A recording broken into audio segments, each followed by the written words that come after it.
Greetings from the sub-ether, this is Alan with yet another short Color Basic video, but this time I'm going to be talking about how I've been running Color Basic, which is using the excellent and free XRoar emulator. XRoar has been around for many years, and as of about a week or so ago, it finally got its first 1.0 official release. Instead of version numbers like 0.37, all of the alpha and beta versions, it now has an official release version. And some of the exciting additions include support for the Radio Shack Color Computer 3 and for the TRS-80 microcomputer, the MC-10. You'll see up in the hardware menu, it was designed to be a Dragon emulator, emulating the British Dragon 32 and Dragon 64 computer. It also emulates the Tenno Dragon, which is the American version of the Dragon that was sold here for a brief moment in time. And then whatever the heck a Dragon 200-E is. It also emulates various forms of the Radio Shack Color Computer, both US and PAL versions, including the alternate version with the updated video chip. I'm going to put out a video about that and some things I learned recently real soon. And the brand new support for the Tandy Color Computer 3, both US version and the PAL version. I don't know what a Dynacon MX-1600 is, but I do know what the MC-10 is. And indeed, if you have the ROMs installed, you can run the Micro Color Computer Basic, and it supports the quick hotkeys. Let's see what they are. There it is. You type the, it looks like the tilde command, and you can actually get these commands instantly, and you can use control, what is it, control or alt? One of these keys down here will do, yeah, I don't know which one it is. There's another key you can press, and you can get the special graphics characters that the, there it is, it's Shift key. You can get the special graphic characters, and then there was something that would change the color. I found it, there it is.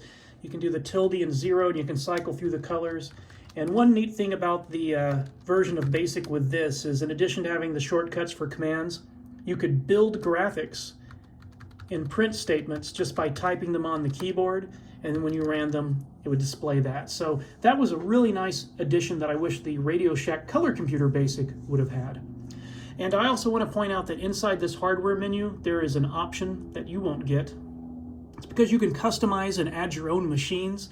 I have an option called CoCo 4K from 1980, and that's just a configuration entry in a text file that says use the 1980 version of the ROM and make it 4K memory only.